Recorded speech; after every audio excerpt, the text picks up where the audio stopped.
నమస్తే. కథా శీర్షిక అన్వేషణ. రచన కోమలాదేవి గారు. చదువుతున్నది రాధిక. ఇక కథలో పెడితే, I love, we love, he loves me, you love me, I love you. Kavitha type కొట్టి పారేస్తోంది. ఆమె వేళ్లు చకచకా పనిచేస్తున్నాయి. మహావిద్వాంసుడు తన వీణలో లీనమైపోయినట్లు ఆమె అంత దీక్షగా టైప్ చేస్తోంది. 4-5 లైన్లు కొట్టి 2 చేతులు పైకెత్తింది. ఇన్స్ట్రక్టర్ రావటంతో నమస్కరించి లేచింది. ఏమా, చాలా హుషారుగా ఉన్నావు? నేను పాస్ అయ్యానండి, అందుకని. Good, congrats. ఏమిటి టైప్ చేస్తున్నావు అంటూ మెషిన్ పైన కనబడుతున్న పేపర్ని చూశాడు. అబ్బో, లవ్ మీద వ్యాసమా? కవిత సిగ్గుపడింది. వ్యాసం కాదండి, సంతోషం. అందుకని అక్కయ్యని కౌగిలించుకుని ఐ లవ్ యూ అంటూ ఇటొచ్చాను. మీరు లేరు, అదే కొడుతూ కూర్చున్నాను.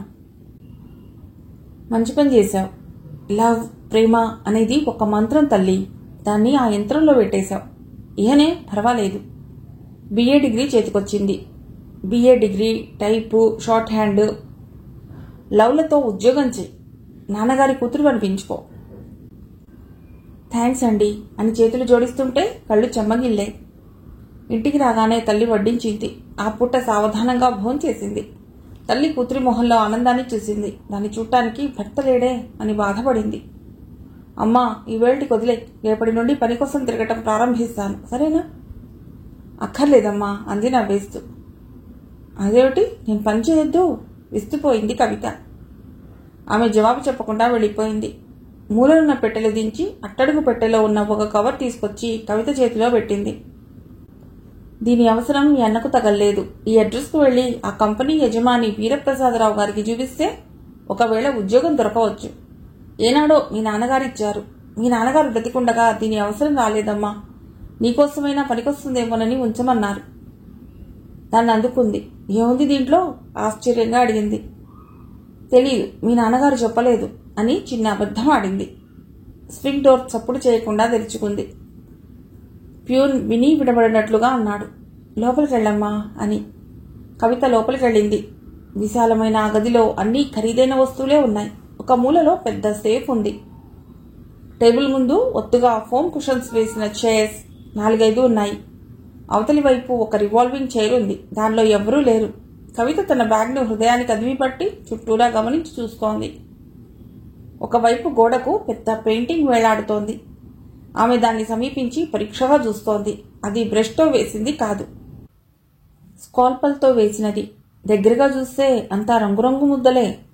కానీ కాస్త ఎడంగా నుంచి చూస్తే అబ్బా, అంతా తడి తడి. గొడుగుల మీద నీటి బిందువులు, నేల మీద పలుసగా జారుతున్న నీరు. చూస్తే అంతా తేమతేమగా ఉంది. వేసవిలో దీని దగ్గర నుంచుంటే ఎంత హాయి. ఆమె దగ్గరగా వెళ్లి చూసింది. మోలిన్ డ్రూ అని ఉంది. అది ఫారిన్లో ఒక షాపింగ్ సెంటర్ దృశ్యం. ఓ పురుష కంఠం వినవచ్చింది. ఆమె చటుక్కున తిరిగింది. అతడు రివాల్వింగ్ చైర్లో కూర్చుంటున్నాడు కనుక అతడు బాస్ అన్నమాట. ఆమె వెంటనే నమస్కరించింది. అతడు తల ఆడిస్తూ ఆమెను గమనించాడు. ఆమెది చాలా ఆకర్షణీయమైన ముఖం. ఆమె ప్రత్యేక శ్రద్ధ తీసుకుని ముస్తాబు చేసుకోలేదు. కానీ వెంట్రుకల్ని మెలబెట్టి తల మీద ఎత్తుగా వేసుకున్న ముడి ఆమెను క్లాసికల్ బ్యూటీగా మార్చివేసింది. ఒత్తుగా ఉన్న కొండ్రెప్పల మాటన ఉన్న కళ్ళు అతి చురుగ్గా ఉన్నట్లు కనబడుతున్నాయి. కూర్చోండి అన్నాడు. ఈమెవరు, ఎందుకొచ్చింది? ఆమె కూర్చుంది. బ్యాగ్ తెరిచి ఒక పొడవైన కవర్ తీసింది. సార్, పని కోసం వచ్చాను. ఖాళీ లేవని మీకెవరూ చెప్పలేదా? బయట బోర్డు చూడలేదా? సీరియస్గా అన్నాడు. చూడలేదు. ఒకవేళ చూసినా ఓ మాట మిమ్మల్ని కలుసుకోవాలనే వచ్చేదాన్ని. ఓ, మిమ్మల్ని చూసినా ఖాళీలు లేవనే చెప్పగలను. కవిత కళ్ళలో తీక్షణత చోటు చేసుకుంది. కళ్ళు రెపరెపలాడించి ముఖం తిప్పుకుంది. ఆమె ఉద్వేగాన్ని అణుచుకుంటున్న దానికి చిహ్నంగా హృదయం త్వరితంగా లేస్తూ పడుతూ ఉంది. ఆ తర్వాత శాంతంగా అంది, ఆ ఉద్దేశంతో రాలేదు. దయచేసి ఎదుటి వ్యక్తిని గురించి అంత చులకనగా భావించకండి. అంత తప్పు అంచనా కూడా వేయకండి. ఎవరిమే తనతో అంత ధైర్యంగా మాట్లాడుతోంది? చూడండి, నాది ప్రీషియస్ టైం. ఎందుకొచ్చారో? సార్, టైం ప్రీషియస్ కానిదెవరికి? మీకు విజయశేఖరం గారు తెలుసుననుకుంటాను. కవిత ఆగింది. విజయశేఖరం గారంటే ఇక్కడ పీగా పనిచేస్తూ హార్ట్ అటాక్. వారేనండి, వారు మా తండ్రి గారు. ఓ, ఐఎమ్ సారీ. ఇక్కడ 25 సంవత్సరాలు పనిచేశారట. పాపం ఏమైనా కంపెనీ వాళ్ళు డబ్బు ఇవ్వాల్సి ఉందా? అబ్బే లేదు, అంతా ఇచ్చేశారు. అయితే నాన్నగారు బతికుండగా అతడి కోసం చేసిన ఖర్చు కంటే ఆయన పోయిన తర్వాత చేసిన ఖర్చు ఎక్కువే అయింది. అమ్మను ఆ సమయంలో ఆపలేకపోయాం. అన్నయ్య అన్నీ జరిపించి మిగిలిన 2,000 తీసుకెళ్లిపోయాడు. గుంటూరులో ఉద్యోగం చేస్తున్నాడు. మా పెద్దక్క 2 పిల్లలతో మా దగ్గరే ఉంది. ఎలిమెంటరీ స్కూల్లో టీచర్గా పనిచేస్తూ నన్ను చదివించింది. నాన్నగారు పోయిన ఈ 5 ఏళ్లకు నాకు డిగ్రీ వచ్చింది. టైపు, షార్ట్ హ్యాండ్ పాస్ అయ్యాను. మీరు ఎక్కడైనా పని ఇప్పించగలిగితే సర్వదా కృతజ్ఞరాల్ని. అతడు ఆలోచిస్తున్నాడు. ఈమె కథ అతడి హృదయాన్ని కరిగించలేదు. కానీ ఆమె రూపం అతడి మతి పోగొడుతోంది. ఆమె మాటలు వింటున్నాడో లేదో గాని ఆమెను గమనిస్తూ కూర్చున్నాడు. కవిత ఇబ్బందిగా చూసింది. ఏమిటి ఇతడి ధోరణి? వింతగా ఉంది. మాట్లాడ్డాం. సార్, ప్రయత్నించగలరా? ఏమిటి? అతడు ఆశ్చర్యంగా అడిగాడు. అదే, నాకు పని కావాలి. ఏం పని చేయగలరు? ఏ పని చెప్పినా చేస్తాను. అతడు ఆలోచించాడు. తన కంపెనీ అంతటినీ మనస్సులోనే ఓ మాట చుట్టబెట్టుకుని వచ్చాడు. ఎక్కడా ఖాళీ లేదు. ఆమెను అంత త్వరగా పంపడం కూడా తనకిష్టం లేదు. ఇక్కడ మీ తండ్రి గారు ఉంటారన్న ఆశతో వచ్చాను అంది నిరాశగా. ఎందుకని? నాతో పని జరగదా? నేను పని ఇవ్వలేనా? అది కాదు. మా తండ్రి గారు ఎంత నమ్మకంగా పనిచేసింది. 25 ఏళ్ల క్రితం ఈ కంపెనీని స్థాపించినప్పుడు మా నాన్నగారు ఎంతగా కంపెనీ ఉన్నతి కోసం శ్రమించింది అదంతా మీ తండ్రి గారికి తెలుసు. ఈ పరిస్థితుల్లో నేను పని కోసం రాగానే వారిపైనున్న అభిమానంతో నాకు పని ఇవ్వటానికి లేదా ఎక్కడైనా ఇప్పించడానికి వెంటనే పూనుకునేవారు. వారిని ఒక్కసారి కలవటానికి అవకాశం ఉందా అండి? అతడు నవ్వాడు. తమ కింద పనిచేసే వారి మీద యజమానికి అంత అపేక్ష, అభిమానం ఉంటుందా? మీరు పాతకాలం నాటి మనుషులు. జీతానికి ఆయన పనిచేసేవారు. ఈయన జీతం ఇచ్చి పని చేయించుకున్నారు.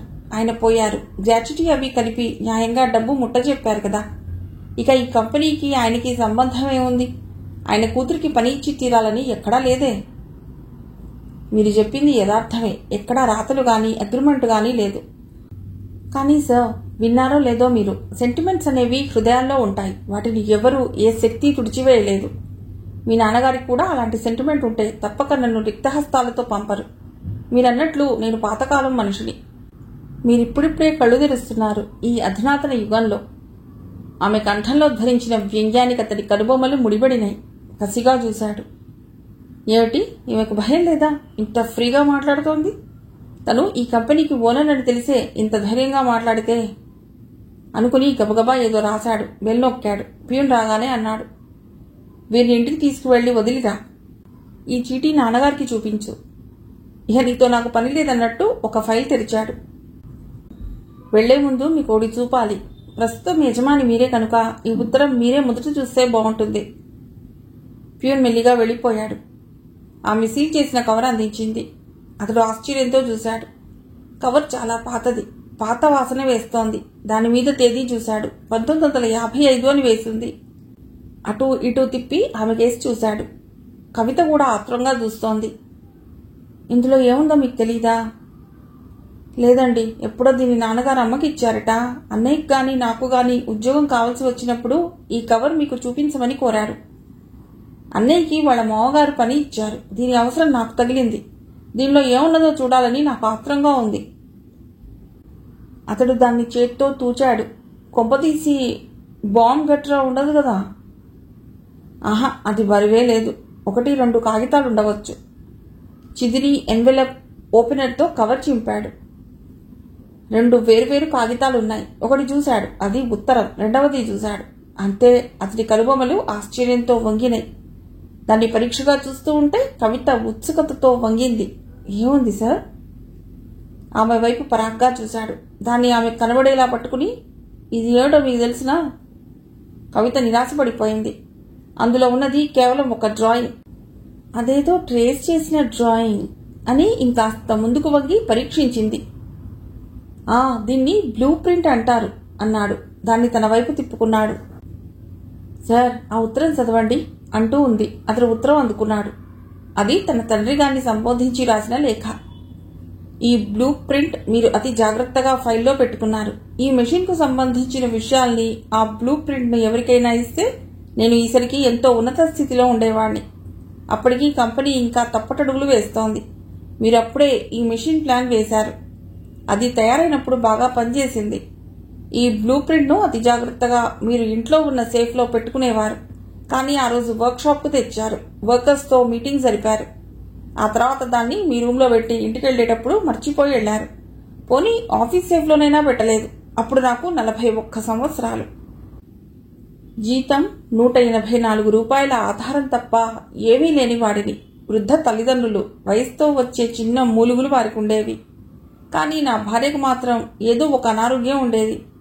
పెద్దవాడు తుంటరి వెధవ, ఒక రౌడీ అనవచ్చు. తర్వాత ఆడపిల్లలు. నా జీతం ఎంత పెరిగినా 200 కావచ్చును. కానీ ఈ 200లో మేము 6గురం. ఇంకా పుట్టబోయే పిల్లలు, వారి పెళ్లిళ్లు, ఇలాంటివన్నీ పెట్టుకుని జీవించగలమా? ఎంతో కష్టంతో రోజులు గడిపోస్తున్నాను. నా ఆర్థిక పరిస్థితి ఇలా ఉండగా నా కళ్ళు ఈ అతి సీక్రెట్ ఫైల్ మీద పడింది. దాన్ని చూడగానే గుర్తించాను. దాన్ని తీసుకుని అమ్ముకోవచ్చు. ఈ కష్టాలన్నీ తీరిపోతాయి. కానీ నా అంతరాత్మ ఒప్పుకోలేదు. నేను అంత నీచానికి దిగజారలేదు. అప్పుడు నాకు ఒక ఆలోచన తట్టింది. నాకు ఇటువంటి అవకాశం లభించినప్పటికీ దాన్ని వినియోగించుకోలేదని, నమ్మకద్రోహిని కానని నిరూపించుకోవటానికి గబగబా ఆ డ్రాయింగ్ ఎత్తాను. దాన్ని తీసుకుని ఫైల్ను అక్కడే ఉంచి ఇంటికి వెళ్ళిపోయాను. విజయశేఖరం, 55. ఆర్థిక ఇబ్బందుల్లో ఉన్న, ఉద్యోగాన్వేషణలో ఉన్న ఇది పనికొస్తుంది. కవిత చిన్నది. ఆమెకు ఇది చాలా లాభదాయకం కావచ్చును. అబ్బాయి ఇల్లరికంలో అప్పుడే ఉన్నాడు. పెద్దమ్మాయి భర్త పోయాడు. హయ్యర్ గ్రేడ్ ట్రేడింగ్ అయ్యింది. కవిత చురుకైనది. ఆమె మీద కుటుంబ భారం పడితే కనుక తమరు దయతో చిన్న ఉద్యోగం ఇచ్చి ఆదుకోగలరని ఆశిస్తున్నాను. విజయశేఖరం, 72. ఆఖరి 3 పేరాలు వేరే ఇంకుతో ఉన్నాయి. రెండిటికి మధ్య 17 సంవత్సరాలు దొర్లిపోయాయి. ఆ ఉత్తరాన్ని కవితకు చూపకుండా మడతపెట్టి రెండింటినీ కవర్లో పెట్టాడు. అతడి మొహంలో మునుపు ఉన్న నిర్లక్ష్య భావం లేదు. కవిత ఆందోళనలతో చూస్తోంది. కానీ అతడు వెనక్కి వాలి దీర్ఘాలోచనలో మునిగిపోయాడు. పిఏ లోపలికి రావటంతో అతడు కళ్ళు తెరిచి అతడి వద్దనున్న కాగితాలు అందుకున్నాడు. ఈ పోస్టులో వచ్చిన లెటర్స్ సార్. ఓ మాట చూడండి. 2 చెక్కులున్నాయి. ఒకటి 54,000కు, మరొకటి 24,000కు. కొన్ని ఆర్డర్లున్నాయి. వాటన్నిటినీ చూసే ఓపిక తనకు లేదు. కానీ ఆ 2 చెక్కులు ఆనాడే గాని ఆ విజయశేఖరం దీన్ని అమ్ముకుని ఉంటే తాము ఆనాడే దివాళా తీసి ఉండేవారు. తనకు తెలుసు ఇటువంటి వాటిల్లో ఎంత పోటీ ఉంటుందో. తన తండ్రి బ్రిలియంట్ బ్రెయిన్ చైల్డ్ ఇది. ఎంతోమంది పిఏలను ఇంజనీర్లను పట్టుకుని డబ్బు ఆశ చూపించి రహస్యాల కోసం పాకులాడుతుంటారు. అందున పేటెంట్ రిజిస్టర్ చేయకముందు దీని కాపీ బయటికి వెళ్లిపోతే స్వంతదారుడు చేసేదేం లేదు. ఆ రోజు నాన్న ఏదో ఎగ్జైట్మెంట్లో ఉండి ఉంటారు. అందుకే అలా వదిలిపెట్టి వెళ్లారు. ఆ తర్వాత కథ తండ్రిని అడగాలి. నాకు అర్జెంట్ పని ఉంది. జవాబులు టైప్ చేసి ఉంచండి. మిగిలినవి నేను చూసుకుంటాను. అతడు ఉత్తరాల కట్ట తీసుకుని ఓ మాట కవిత కేసి వింతగా చూసి వెళ్ళిపోయాడు. ఆ వెళ్లిన పిఏ వైపు తదేకంగా చూశాడు. స్వింగ్ డోర్ మూసుకుపోయింది. అతడు అక్కడ లేడు. అయినా అతడు చూస్తూనే ఉన్నాడు. ఏమిటి? మీ కలతకు కారణం ఏమిటి? అలా చూస్తున్నారెందుకు? అతడు ఆమె కేసి చూశాడు. ఈయన పిఏ ఎలాంటివాడు? ఎంత నిజాయితీ ఉంది, ఎంత ప్రభుభక్తి ఉంది అని ఆలోచిస్తున్నాను. మీరు సాయంత్రం 4 గంటలకు రండి. అప్పుడు ఏదైనా సహాయం చేయగలను. కవిత లేచింది, నమస్కరించింది. ఆ కవరు అంది నాంచుతూ. అది మీకు అవసరం లేదు. ఇప్పటి నుండి నా దగ్గర ఉంటుంది. కవిత వెళ్లిపోయింది. వెనుదిరిగి చూస్తుందని ఆశతో చూశాడు. కానీ ఆమె చూడలేదు. వెంటనే ఇంటికి వెళ్ళాడు. కొడుకు ఆవేళప్పుడు రావటం తల్లికి, తండ్రికి, తాతగారికి ఆశ్చర్యం వేసింది. 2 చెల్లెళ్లు, ఒక తమ్ముడు ఉంటే వాళ్లు కూడా అన్న చుట్టూ తావుండి ఏం జరిగిందని గోల చేసేవారే. తండ్రిని లోపలికి తీసుకువెళ్లి ఆ కవర్ అందించి కూర్చున్నాడు. ఆయన చదువుతున్నాడు. అందులోని విషయం ఎంత సీరియస్సో గుర్తుగా అతడి చేతులు కంపిస్తున్నాయి. ఆ తర్వాత ఆ బ్లూ ప్రింట్ డ్రాయింగ్ కేసి తదేకంగా చూశాడు. ఇది నీకెలా వచ్చింది? అందులో రాసినట్లు కవిత వచ్చింది ఉద్యోగం కోసం. ఓ, ఇప్పుడు ఎక్కడుంది? చెప్పాడు. అజయ్, నా సలహా కోసం వచ్చావా? దీని విలువ నీకు తెలీదు అన్నాడు మందలింపుగా. నాన్న, మీ సలహా కోసం రాలేదు. ఆ తర్వాత జరిగిన కథ విందామని వచ్చాను. మీరు వెళ్ళినప్పుడు ఆ ఫైల్ ఎక్కడుంది, ఏం చేశారు? నాకు కొన్ని గంటల తర్వాత జ్ఞాపకం వచ్చింది. శేఖరం గారు పని సక్రమంగా బాధ్యతాయుతంగా చేస్తున్నా అతడిలో ఉత్సాహం ఉండేది కాదు. మౌనంగా తన పని చేసుకుపోయేవారు. ఒక విషయాన్ని గురించి తర్కించి దానికి మార్పులు చేర్పులు చేసి అందరూ ఓకే అన్న తర్వాత మెల్లిగా లేచి దానిలోని లోపాన్ని సావకాశంగా చెప్పేవారు. అది మాకెవ్వరికీ, ముఖ్యంగా నాకు నచ్చేది కాదు. ఆ అనుమానం మాకు రాదు, అతడికొస్తుంది. ఆ కోణంలో ఆలోచించి కొత్త తీర్మానం చేయవలసి వచ్చేది. ఇదంతా గుర్తుకొచ్చి శేఖరం గంభీరత చాటున తన అసలు గుణం దాచుకుంటున్నాడేమో. ఆ గంభీరత అన్న పరదా తొలగిస్తే దాని చాటున ఉండేది మామూలు లౌక్యానికి లొంగిపోయే మనిషి అనుకుని గబగబా వర్క్షాప్కి వెళ్ళాను. అప్పుడది ఆ సందులో ఉండేది.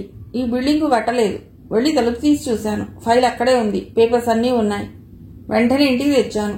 మరుసటి రోజు ఫైల్ సంగతి ఎత్తి ఎందుకంత అజాగ్రత్తగా పెట్టారని అడుగుతాడేమోనని చూశాను. కానీ అతడు మామూలుగా ప్రవర్తించాడు. ఆ తర్వాత జీతం ఎక్కించమని అడిగాడా? లేదు, అందరూ అడగటం ప్రారంభిస్తారని, అదొక దురలవాటు అవుతుందని చిన్న ఉపన్యాసం ఇచ్చాను. ఏం చేశాడు మరి? ఏమో, అందరూ ఏం చేస్తారు, ఏదో అమ్ముకుని ఉంటాడు. పాపం. అవును, పాపం. ఇప్పుడు ఫీల్ అవుతున్నాం. ఒక్కసారైనా మీకు హింట్ ఇచ్చాడా? లేదు, అందుకే ఉత్తరాన్ని చూడగానే ఆశ్చర్యం వేసింది. నాకు అనుమానమే లేకపోయింది. ఇప్పటి నా పిఏ ఎలాంటివాడు? మంచివాడని అనుకుందాం. మనిషి మీద నమ్మకం ఉండాలి బాబు. కవితను సాయంత్రం రమ్మన్నాను. మంచి పనిలో ప్రవేశపెట్టాలి. ఏం చేయదలిచో? అతడు మాట్లాడలేదు. ఒక్క క్షణం తండ్రి కేసు చూసి లేచి వెళ్ళిపోయాడు. కొంతసేపటికి కారు వెళ్ళిపోతున్న శబ్దం అయింది. ఏమిటి బాబు అని ముసలాయన అడిగాడు. అతడు మాట్లాడలేదు. ఆ 2 కాగితాలు అందించాడు. అది చదివి చాలా విస్తుపోయాడు. ఆ కాలం మనిషి కాబట్టి న్యాయానికి కట్టుబడి అంత గొప్పగా ప్రవర్తించాడు. పాపం ఆ అమ్మాయికి ఏదైనా దారి చూపించండి. అందుకోసమే వెళ్ళాడు. చాలాసేపు మౌనంగా కూర్చుండిపోయారు. అజయ్ వెళ్లి రూంలో కూర్చున్నాడు. ఏం చేయాలో ఆలోచిస్తున్నాడు. పిఏ రాసిన ఉత్తరాల మీద సంతకాల కోసం వచ్చాడు. అన్నీ అక్కడ పెట్టండి. మీకు విజయశేఖరం గారు తెలుసునా? నేను పనిలో చేరిన 2 ఏళ్లకు వారు పోయారండి. బాగా తెలుసు. వారి కూతురు పని కోసం వచ్చింది. వాళ్ళ నాన్నగారు 20 సంవత్సరాలు పనిచేశారు. ఆమెకు తప్పక ఏదో పని కల్పించాలని సంకల్పించాం. ఆమెకు మీరు మీ పని విధానం అంతా నేర్పించండి. తర్వాత చూసుకుందాం. అలాగే సార్ అని వెళ్ళిపోయాడు. సరిగ్గా 4 గంటలు. గడియారంలో చైన్స్ వినిపిస్తున్నాయి. ప్యూన్ వచ్చి కవిత వచ్చిందని చెప్పాడు. ఆ మాట వింటూనే అజయ్కు హుషారు వచ్చింది. రమ్మని చెప్పు. కవిత లోపలికొచ్చి నమస్కరించి నించుంది. వస్త్రధారణలో గాని ముడిలో గాని ఏ మార్పు లేదు. కానీ మొహం బాగా అలసి ఉంది. సరిగ్గా టైంకి వచ్చారు. అవును సార్, టైం ఈజ్ ప్రీషియస్ అన్నారు కదా. నాకంటే దాని విలువ ఇంకెవరికి తెలుసు? మీరు 4 గంటలకు రమ్మన్నారు. కూర్చోండి, ప్రస్తుతం ఇక్కడ ఖాళీ లేవు. ఆ మాట వినటంతో కవిత ముఖం వివర్ణమైంది. ఆగండి, మీకోసం ఓ చిన్న పని కల్పించాం. మా పిఏ దగ్గర పని నేర్చుకోండి. ఆ తర్వాత అతన్ని వేరే దగ్గరకు వేస్తాము. కవిత ముఖం ఒక్కసారిగా ఆనందంతో వెలిగిపోయింది. ఆమె హృదయం కృతజ్ఞతతో నిండిపోయింది. ఆమె కళ్లలోని తడిని చూసి అజయ్ కళ్ళు తప్పించేశాయి. మీకు నా కృతజ్ఞతలు. మీ నాన్నగారిలా నాకు మీరు పిఏగా ఉండి మన కంపెనీ ఉన్నతికి తోడ్పడాలి అని ఆమె తండ్రి రాసిన ఉత్తరంలోని విషయాన్ని కవితకు చెప్పాడు. కవిత ఆశ్చర్యంతో వింది. ఆ తర్వాత అంది, నాన్నగారు అలా చేశారంటే నాకు ఆశ్చర్యంగా లేదు. ఆయనది గొప్ప వ్యక్తిత్వం. ఎన్ని ఆర్థిక ఇబ్బందులు వచ్చినా ధైర్యంగా ఎదుర్కొన్నారు. వారికున్న ధీరత, నిబ్బరం, అకుంఠిత దీక్ష మాకెవ్వరికీ రాలేదు. న్యాయానికి కట్టుబడి ఉండటమే జీవితాశయంలా ఉండేది. అన్నయ్య వలన ఎన్నో సమస్యలు, కలతలు వచ్చేవి. కేవలం ఒక్క అన్నయ్య విషయంలోనే వారు ఓడిపోయారు. అక్కయ్య మా నాన్నగారి లాంటిది. ఉద్రేకంతో చెప్పుకుపోతూ ఆయన వైపు చూసింది. అజయ్ ఆమె మాటలు వింటున్నాడో లేదో కానీ బహు దీక్షగా ఆమెను గమనిస్తున్నాడు. అప్పుడు జ్ఞాపకం వచ్చింది తను అతడి క్రింద పనిచేయాలని. సారీ సార్ అంది. సిగ్గుపడి తల వంచుకుంది. మీకు జీతం ఎంత ఇస్తే బాగుంటుంది? నన్ను అడుగుతున్నారా? నేను ఎక్కువ అడిగితే? అడగరు. మీరు విజయశేఖరం గారి కూతురు కదా. అప్పటికి నవ్వింది కవిత. ఆ నవ్వు చల్లగా హాయిగా ఉంది. ఆమె మొహంలోని అలసటను తుడిచివేస్తూ ప్రశాంతతనిచ్చింది. వంకలేని పలువరస తళుక్కుమంది. మనస్సు నిర్మలంగా ఉంటేనే అంత స్వచ్ఛంగా నవ్వగలరేమో. మీరు ముందరే జాగ్రత్త పడుతున్నారు. ఇంకా పని నేర్చుకునే స్టేజిలో ఉన్నాను. మా ఇల్లు చాలా దూరం లేదు. 150 ఇస్తే చాలు సార్. ఓకే, రేపటి నుంచి రండి. కవిత నమస్కరించి వెళ్ళిపోయింది. ఆమె పాదాలు నేలను తాకినట్లే లేదు. హృదయం పువ్వులా తేలిపోతోంది. నాన్నగారు పోయిన తర్వాత ఇంత సంతోషంగా ఏనాడూ ఫీల్ అవ్వలేదు. ఇదంతా వారి చలువ. అజయ్ అలా వెనక్కి వాలి కళ్ళు మూసుకున్నాడు. ఎడతెరిపి లేకుండా సతమతమయ్యే పనుల్లో అజయ్కి తీరిక దొరికేది కాదు. కానీ ఈరోజు తీరిగ్గా ఉన్నట్లు ఫీల్ అవుతున్నాడు. సెంటిమెంట్స్ మాట అలా ఉంచి ఈరోజు చాలా ఎమోషనల్గా ఉన్నాడు. అసంపూర్తిగా ఉన్నట్లున్న భావన ఈనాడు లేదు. తన అన్వేషణ పూర్తయినట్లుగా ఉంది. ఒకరోజు తన హృదయం విప్పి ఆమె ఎదుట ఉంచాలి. ఎప్పుడు, ఎలా? అందమైన ఊహల్లో తేలిపోతోంది మనస్సు. అంతలోనే తేలికొట్టినట్లు లేచి కూర్చున్నాడు. ఆమెను రేపటి నుండి పనిలోకి వచ్చి పని నేర్చుకోమన్నాడు. ఒకనాడు వారికి యజమానురాలు అవుతుంది. అదెంతవరకు సబబుగా ఉంటుంది? వారి దృష్టిలో ఆమెకు ఎటువంటి స్థానం ఉంటుంది? ఆ రాత్రి చాలాసేపు ఆలోచించాడు. కవితను అందరూ చూస్తారు. ఆమెలోని అందాన్ని, ఆమె ప్రతి కదలికను పిచ్చిగా చూస్తారు. వారి సంభాషణలలో ముఖ్యాంశమైపోతుంది. ఆమె అవివాహిత, తమలో ఒక్కతే కనుక ఆమెను పొందటం సులభం. పెళ్లి కానివాడు ఆమెను పెళ్లాడాలని చూస్తాడు. పెళ్లైనవాడు ఆబగా వెర్రిగా చూస్తాడు. ఆహా, కవితను అందరి ఎదుట అలా వదల్లేడు. ఆమెను పెరేడ్ చేయించలేడు. ఏం చేయాలి? రేపే ఆమెకు తన ప్రేమను తెలియజేయాలి. పోనీ ఆమెను తను చేసుకోబోతున్నట్లు ప్యూన్ రంగయ్యకు చెబితే చాలు. ఆల్ ఇండియా రేడియోలా ప్రచారం చేయగలడు. కానీ ఆమెకు తెలియకుండా తాను ఈ మార్గం అనుసరించటం అవివేకమే అవుతుంది. దాన్ని అహంకారం కింద జమగట్టి తన అభిప్రాయం తెలుసుకోనందుకు బాధపడి తనను క్షమించకపోతే? అమ్మో, ఆ శిక్ష తను భరించలేడు. పోనీ ఆమెకు ఏ బావో ఈ బావలకున్న రైట్స్ని తీసేయాలి. లేక ఎవరైనా ప్రేమించిందేమో, లేక పెళ్లి కుదిరిందేమో. ఎన్ని లేవు. అజయ్ అశాంతితో గడిపాడు. ఎటూ తేల్చుకోలేక నెల రోజులు గడిపాడు. అతడి పరాకు, కోపం, విసుగు, అసహనం చూసి ఇంట్లో మిగతా 5గురు ఆశ్చర్యపోయారు. ఒక్క తాతగారే పసిగట్టి నిలేశారు. ఉన్నమాట చెప్పక తప్పింది కాదు. ఇవాళ జీతం ఇస్తావు గదా, అప్పుడు చెప్పేయి అంటూ సలహా ఇచ్చారు. తెల్ల చీరలో నీట్గా ముస్తాబై వచ్చింది. ప్రతిరోజు మాదిరిగానే నమస్కరించి ప్యాడ్, పెన్సిల్ సిద్ధం చేసుకుని అతడు ఏం చెప్తాడోనని ఎదురు చూస్తోంది. ఏమిటో పాపం, బాస్ రోజు రోజుకు తీసిపోతున్నారు అనుకుంది మనస్సులో. రాసుకోండి అన్నాడు. 2 చేతుల వేళ్లు జుట్టులోకి పోనిచ్చాడు. మీరు పిఏ కదా, నా పర్సనల్ లెటర్స్ కూడా రాయవచ్చుననుకుంటాను. Yes sir, ఠకీమనంది. అయితే కానివ్వండి. డియర్ డాక్టర్, నాకు రాత్రులు నిద్ర పట్టడం లేదు.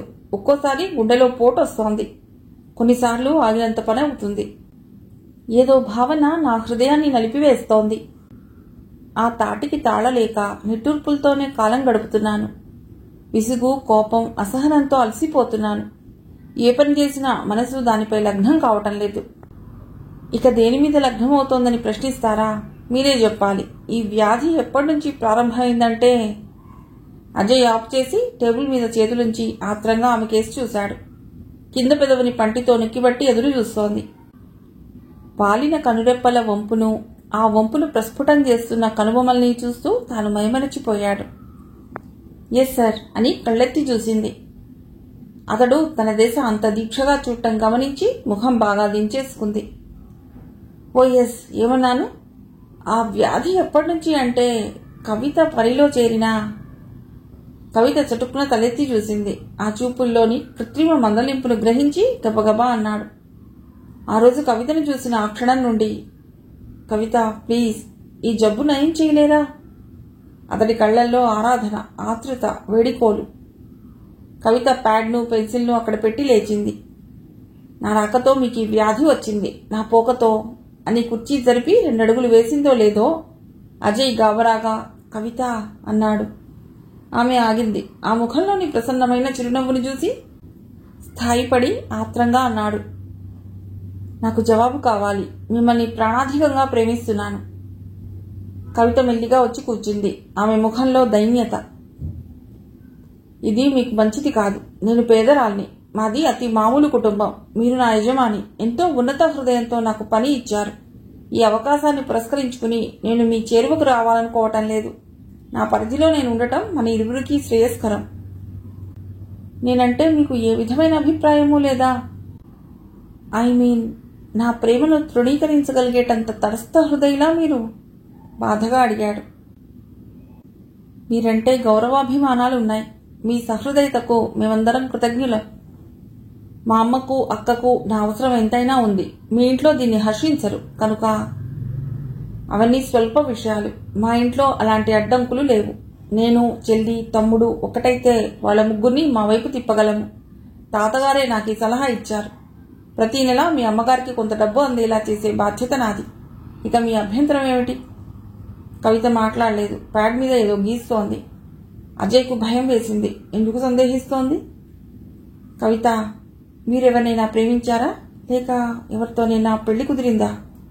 మొదటిదైతే నేనేం చేయలేను, కానీ రెండోదైతే దాన్ని క్యాన్సిల్ చేయవచ్చు. ఆశతో చూశాడు. ఆమె గీయటం ఆపు చేయలేదు, కానీ మెల్లిగా అంది, ఐఎమ్ సారీ సార్, నేను ఒకరిని ప్రేమించాను. ఆ మాట వినడం తడువు తన కింద భూమి లేనట్లు, తాను ఎక్కడికో అధఃపాతాళంలోకి వెళ్ళిపోతున్నట్టు ఫీలై నిలదొక్కుకోవటానికి కుర్చీ చేతిని గట్టిగా పట్టుకున్నాడు. ఆమె వైపు నిరాశగా చూస్తున్నాడు. అందని ద్రాక్ష పళ్ళు పుల్లన కదా, అందుకని ఆ వ్యక్తిని ప్రేమించినప్పటికీ ఆ విషయం అతడికి తెలియకుండా జాగ్రత్త పడ్డాను. ఆ ఆశలు వదులుకుని ఓ విధమైన యాంత్రిక జీవితం గడుపుతున్నాను. అందని ద్రాక్ష పళ్ళు పుల్లన అనుకుని వదులుకుంటారా? ఎందుకతడు? డబ్బు అవసరమా? చెప్పండి. నాలా మీరు బాధపడకూడదు. ఆశించింది పొందకపోవటంలోని బాధ నాకు తెలుసు. సరే, ప్రస్తుతానికి ఏం లేదు, వెళ్ళండి, తర్వాత చెప్తారు కదూ. కవిత లేచింది. పుస్తకం, పెన్సిల్ తీసుకుంది. తలుపు మీద చేయి వేసి క్షణం తటపటాయించింది. తర్వాత మెల్లిగా అంది, ఆ అందని ద్రాక్షపండు అజయ్ కుమార్. అజయ్ ఒక్కంగలో ఆమెను సమీపించాలనుకున్నాడు, కానీ కవిత తలుపు తీసుకుని వెళ్ళిపోయింది. తను కూడా వెళ్లాలనుకున్నాడు, కానీ కారిడార్లో ఎవరైనా ఎదురుపడి తన ఉద్రేకాన్ని చూసి నవ్వుకోవచ్చు. తలుపు దగ్గరే చాలాసేపు నించున్నాడు. అతడు వచ్చి కుర్చీలో కూర్చున్నాడు. గోడ మీది పెయింటింగ్ అతడి దృష్టిని ఆకర్షించింది. అతడి ఊహకందని భావమే లేదు. నూలిన్ రూలో ఆ రంగుల గొడుగు కింద కవితను తాను పొదవి పట్టుకుని ఒక చేత్తో గొడుగును పట్టుకుని ఆ నీళ్లలో నడుస్తుంటే, కవిత కుర్చీళ్లు ఎత్తి పట్టుకుని నవ్వుతూ ఏదో చెబుతూ ఉంటే, ఆ సన్నని నీటి తుంపరలు పన్నీటి జల్లులా ఆమె ముఖార విందాన్ని తాకుతూ ఉంటే, ఆ మృదువైన చల్లటి చెక్కిలిని. కథ సుఖాంతం.